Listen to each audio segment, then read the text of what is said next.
Hi, I am Eli Aringay. I'm a lawyer, homeschooling dad, EQ advocate, speaker, writer, musician, and a life coach.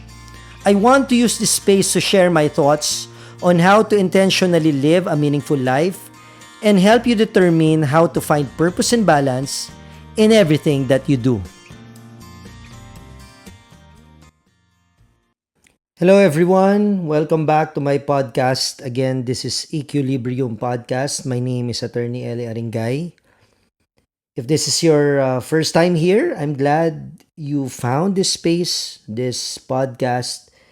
And if you've been listening for a while, thank you for coming back. Today's episode is a grounding one. I think it's very timely to be reminded of these things because honestly, a lot of us need to hear this right now.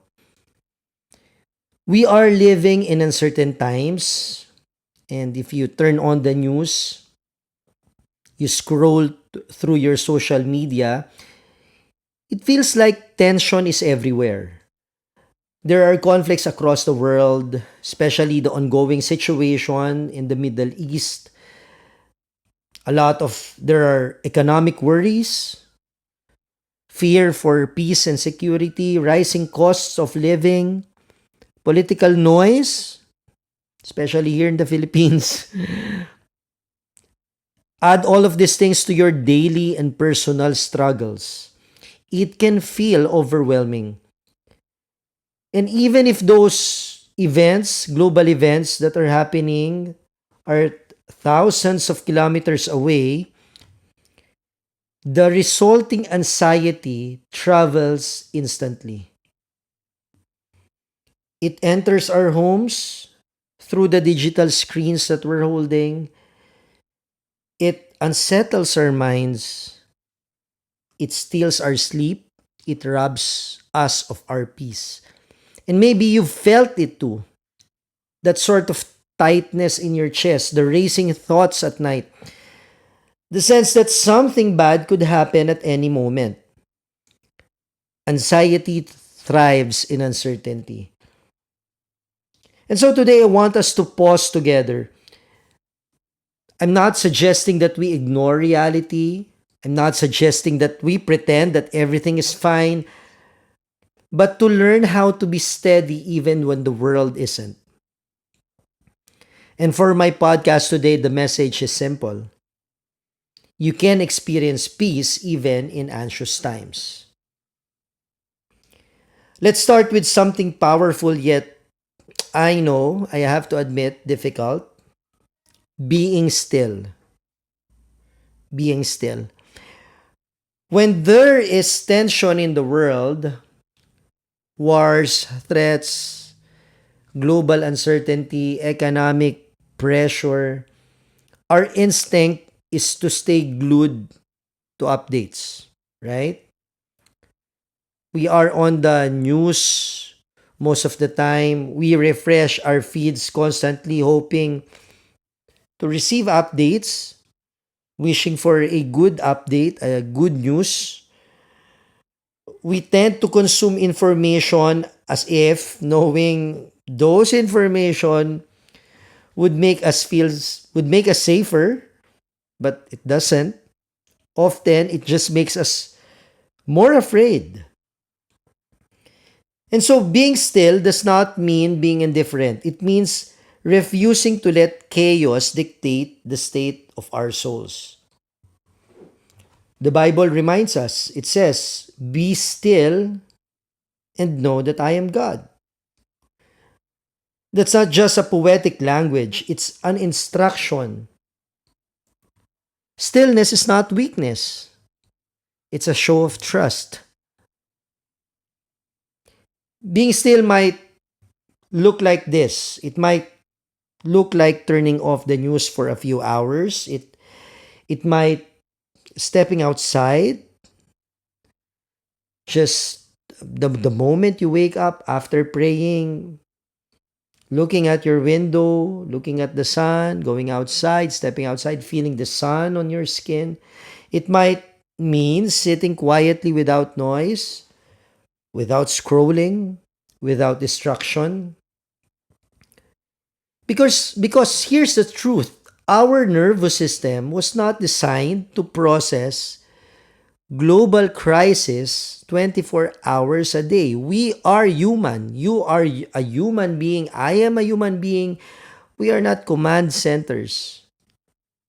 And sometimes the most responsible thing that we can do for our mental health when information is overwhelming is to take a step back, to pause.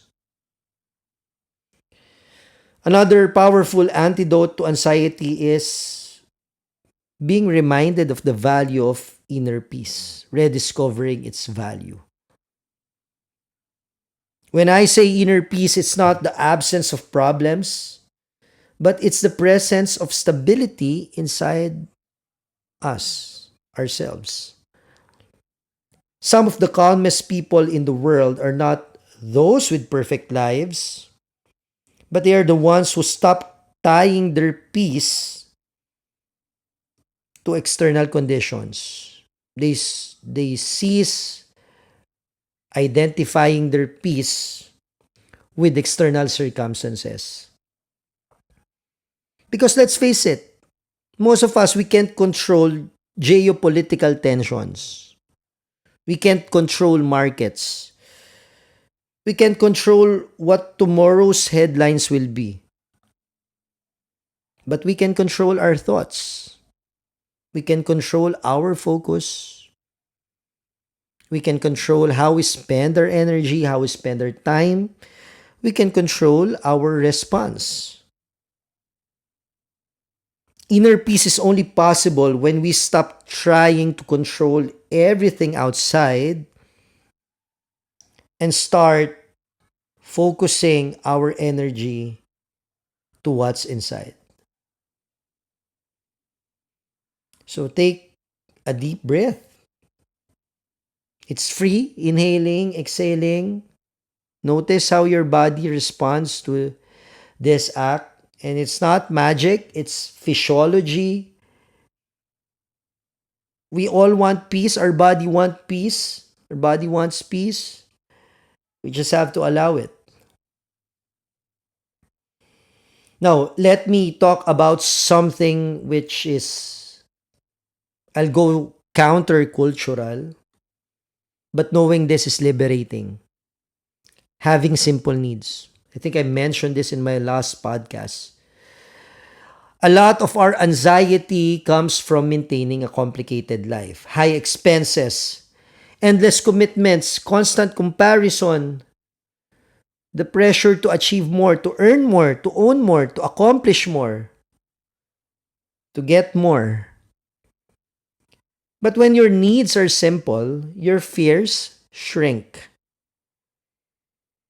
If your happiness depends on luxury, status, or constant growth, then most likely uncertainty becomes terrifying.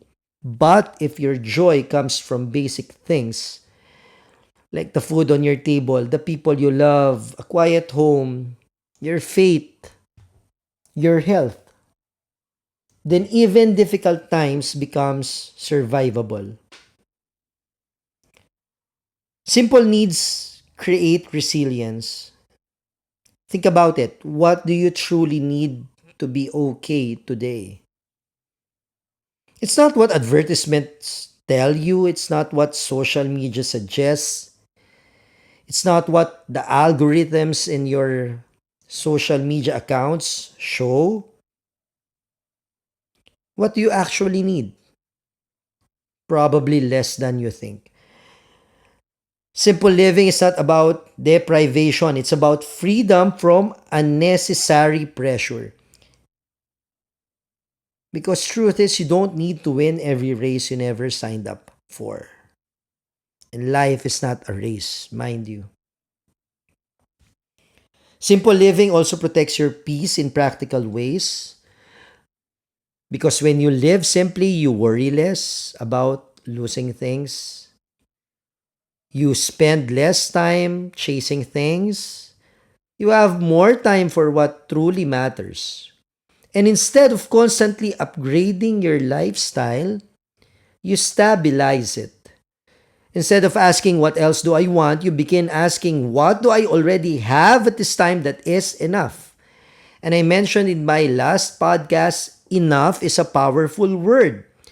Enough money for necessities, enough food for today, enough love to share, enough strength to continue. Gratitude turns barely enough into abundance if we just know how to be thankful for what we have right here, right now. But I know it's easier said than done. Let's be honest. Even with all these practices, reminders, anxiety can still linger. It can still be lurking at your doorsteps. Enter anytime. Because at its very core, anxiety is often about fear of the unknown, fear of what we cannot control, fear of what might happen to us or the people that we love. And this is where faith becomes not just comforting but stabilizing. Trusting the Lord doesn't mean denying reality. It means recognizing that reality is not the highest authority.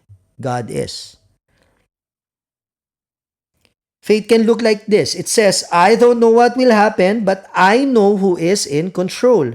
And throughout history, people of faith have lived through wars, plagues, exile, persecution, and uncertainty far worse than what most of us face today. And yet, many of them displayed extraordinary peace. Why?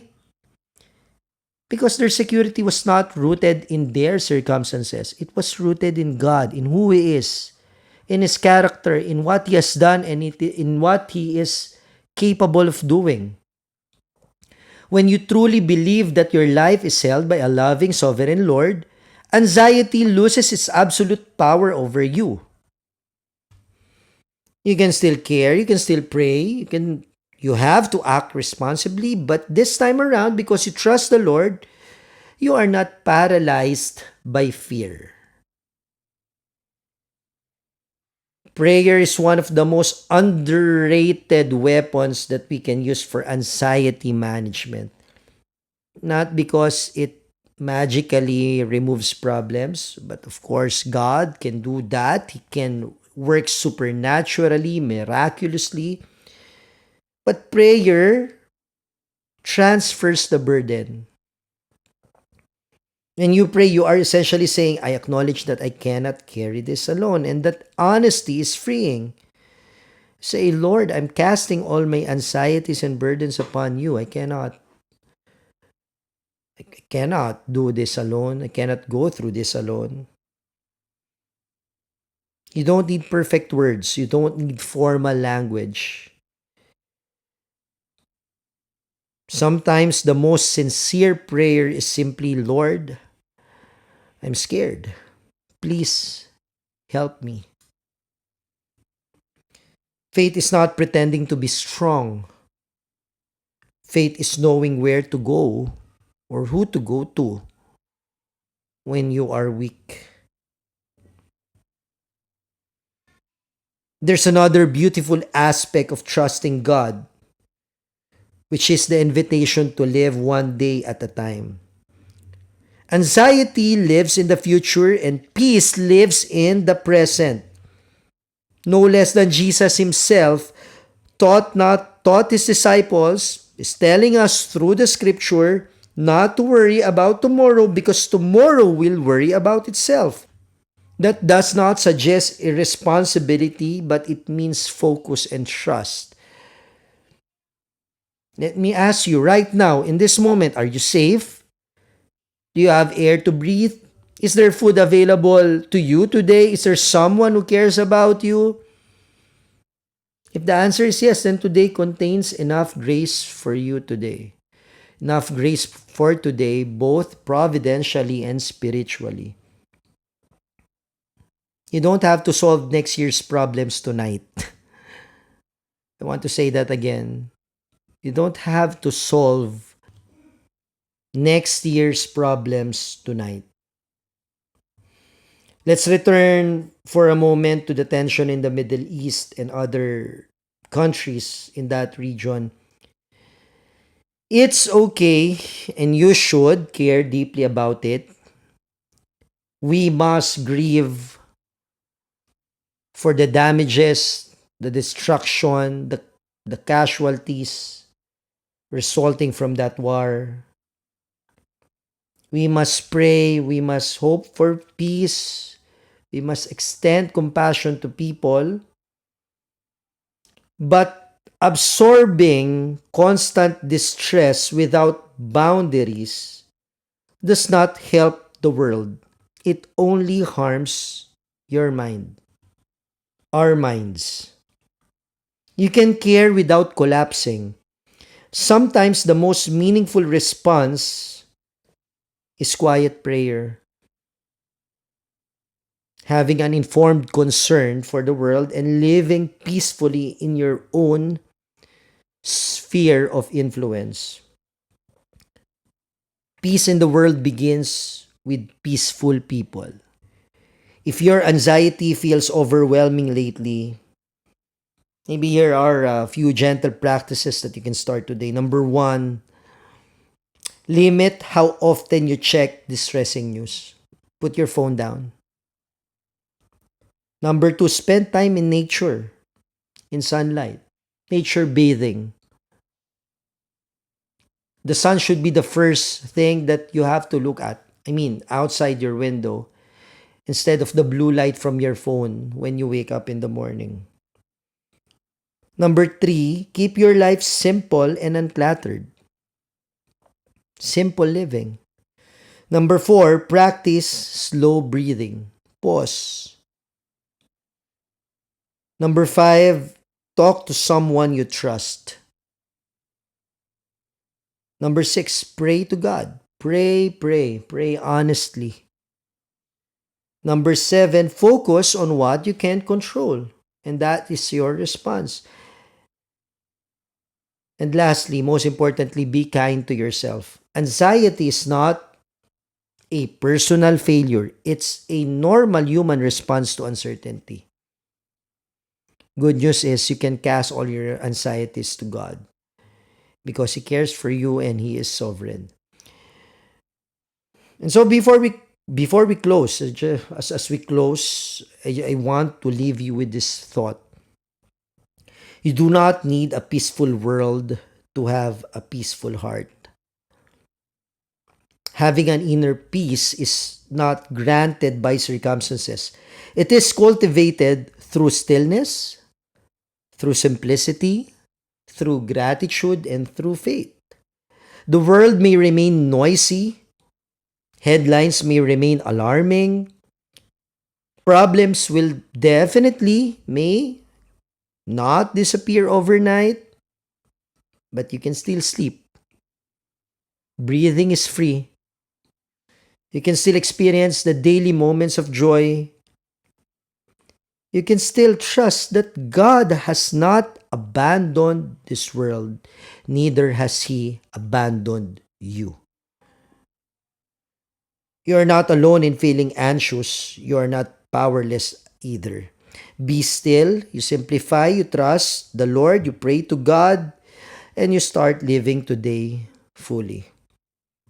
Thank you for spending these moments with me. If this episode helped you in any way, consider sharing it with someone who might also need to be calm in the middle of chaos. Take care of your mind, protect your peace, and remember, even when the world feels uncertain, you are held by someone far greater. That's it for today's episode. Be still and be at peace. Till next time.